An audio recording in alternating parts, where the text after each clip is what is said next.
Hello friends, welcome to Saushika சமையல். இன்றைக்கி நம்ம சேனலில் என்ன பார்க்க போகிறோன்னா, எல்லாருக்குமே சிக்கன்னா கண்டிப்பாக ரொம்ப பிடிக்கும்னு தெரியும்.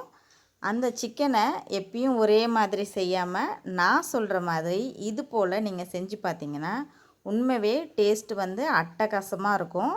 அவ்வளோ டேஸ்டியாக இருந்தது. அதனால தான் கண்டிப்பாக நான் இதை உங்கள் கூட ஷேர் பண்ணுறேன். அதாவது கருவேப்பிலையை வச்சு ஒரு சூப்பரான சிக்கன் ரெசிபி தான் செய்ய போகிறோம். நம்ம சிக்கன் மசாலா, கருவேப்பிலை சிக்கன் மசாலா, இதை எப்படி செய்யலான்றதை பார்க்கலாம். பார்க்கவே கிளாஸியாக இருக்குதுல்ல. இப்போ வாங்க, இதுக்கு ஃபஸ்ட்டு ஒரு மசாலா அரைச்சிடலாம். ஒரு பேன் அடுப்பில் வச்சு அது ஹீட் ஆனதுக்கப்புறமா ஒரு நல்ல பெரிய துண்டு பட்டை, 3 ஏலக்காய், ஒரு சின்ன அன்னாச்சி பூ, 5 கிராம்பு, ஒரு கொஞ்சமாக சின்னதாக ஜாதி பத்திரி எடுத்துக்கோங்க. ஜாதி பத்திரி இல்லைனாலும் பிரச்சனை கிடையாது. ஒரு பிரிஞ்சி இலை, இது எல்லாத்தையும் சேர்த்து ஒரு வாட்டி நல்லா கலந்து விட்டுட்டு இப்போ மசாலா ஐட்டம்லாம் சேர்த்துக்கலாம்.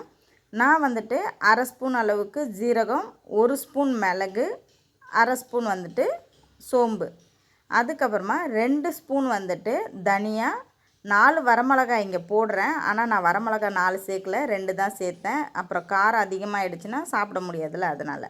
ஸோ 2 வரமிளகா, 4 காஷ்மீரி சேர்த்துக்கிட்டேன். வரமிளகாவை மட்டும் 2 கம்மி பண்ணிட்டேன். இப்போ இதெல்லாத்தையும் நல்லா கலந்து விட்டு நல்லா புரிஞ்சதுக்கப்புறமா இதில் நல்லா கொழுந்தாக இருக்கிற மாதிரி கருவேப்பிலை எடுத்துக்கோங்க. நல்லா ஒரு கைப்பிடி அளவுக்கு கருவேப்பிலை சேர்த்துக்கோங்க. கொழுந்தாக இருக்கிற மாதிரி எடுத்துக்கிட்டிங்கன்னா டேஸ்ட் ரொம்பவே சூப்பராக இருக்கும். நீங்கள் கொஞ்சம் முத்தினதாக இல்லாமல் கொழுந்தாக இருக்கிற மாதிரி பார்த்துக்கோங்க. இப்போ இதெல்லாம் நல்லா ஆறுனதுக்கப்புறமா நம்ம ஒரு மிக்ஸி ஜாரில் சேர்த்து இந்த அளவுக்கு ஃபைன் பவுடராக அரைச்சி எடுத்துக்கோங்க. இப்போ இது ஒரு ஓரமாக இருக்கட்டும். நமக்கு மசாலா ரெடி ஆகிடுச்சு. நம்ம இதை மட்டும் தான் நம்மளோட சிக்கன் கிரேவியில் சேர்ப்போம், வேறு எதுவுமே சேர்க்க மாட்டோம். ஸோ இப்போது எந்த பாத்திரத்தில் செய்ய போகிறீங்களோ அதை அடுப்பில் ஏற்றி ஒரு 2 டேபிள் ஸ்பூன் அளவுக்கு எண்ணெய் சேருங்க. ரொம்ப அதிகமாக எண்ணெய் சேர்க்க வேண்டாம். சேர்த்துட்டு கொஞ்சமாக சோம்பு போட்டு பொரிஞ்சதுக்கப்புறமா 2 பச்சை மிளகாவை கட் பண்ணி சேர்த்துருக்கேன். அதுக்கப்புறம் நல்லா 2 பெரிய சைஸ் வெங்காயமாக கட் பண்ணி சேர்த்துக்கலாம். சேர்த்து நல்லா வதங்கி வரட்டும். இந்த அளவுக்கு வதங்கி வரணும். கண்ணாடி பதத்துக்கும் அடுத்தபடி, அதாவது கொஞ்சம் ப்ரௌன் அந்த மாதிரி வந்தோடனே தக்காளி மட்டும் நம்ம 2 தக்காளி 2 வெங்காயம் சேர்க்காமல் 2 வெங்காயத்துக்கு ஒரு 1.5 தக்காளி, ஒரு பெரிய தக்காளி, ஒரு சின்ன தக்காளி, அந்த மாதிரி ரேஷியோவில் சேர்த்துக்கோங்க.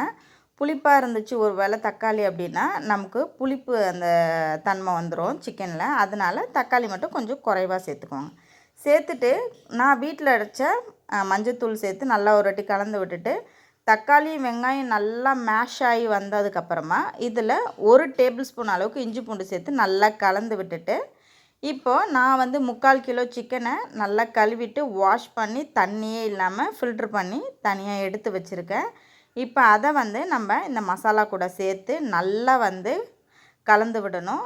நம்மளோட அந்த மசாலாவும் சிக்கனும் ஒன்றா வரணும். அந்த அளவுக்கு நம்ம நல்லா கலந்து விட்டு ஓரங்களில் இருக்கிற மசாலாவெல்லாம் எடுத்து விட்டு மூடி போட்டு ஒரு 10 மினிட்ஸ்லேருந்து 15 மினிட்ஸ் வரைக்கும் சிம்மில் வச்சு வேக விடுங்க. பாருங்கள், தண்ணியே ஊற்றலை. நம்ம எவ்வளோ தண்ணி சிக்கன்லேருந்து ரிலீஸ் ஆகிருக்கு பாருங்கள். இப்போது ஆல்மோஸ்ட் 3/4 பாகம் சிக்கன் வெந்துட்டுருக்கோம். இப்போ வெந்த சமயத்தில் நம்ம என்ன பண்ணோன்னா, நம்ம ஆல்ரெடி அரைச்சி வச்சோம்ல மசாலா, கருவேப்பிலை மசாலா, அந்த மசாலாவை சேர்த்துட்டு நல்லா ஒரு 2 to 3 மினிட்ஸ் நல்லா கிளறி விட்டிங்கன்னா மசாலா வாசனை போயிடும். அதுக்கப்புறம் ஒரு 2-3 கொத்து கருவேப்பிலையும் ஒரு 10 புதினா இலையும் சேர்த்துட்டு நல்லா ஒரு கைப்பிடி அளவுக்கு மல்லி இலை சேர்த்துக்கோங்க. மல்லி இலை எவ்வளோக்கு எவ்வளோ சேர்க்குறீங்களோ அவ்வளோக்கு அவ்வளோ நமக்கு டேஸ்ட்டு சூப்பராக கிடைக்கும். இப்போ எல்லாத்தையும் சேர்த்து நல்லா கலந்து விட்டுட்டு ஒரு 5 நிமிஷம் வேக விட்டிங்கன்னா அவ்வளவுதான். கருவேப்பிலை சிக்கன் சூப்பராக ரெடி ஆகிடும். டேஸ்ட் வைஸ் செம்ம டேஸ்ட்டாக இருக்கும். கண்டிப்பாக இந்த ரெசிப்பியை ஒரு வாட்டி ட்ரை பண்ணி பாருங்கள். ட்ரை பண்ணி பார்த்திங்கன்னா உங்களுக்கே ரொம்ப பிடிக்கும். இந்த வீடியோ பிடிச்சிருந்துச்சின்னா கண்டிப்பாக நம்மளோட சேனலை லைக் பண்ணிக்கோங்க. இந்த வீடியோவை ஷேர் பண்ணிக்கோங்க.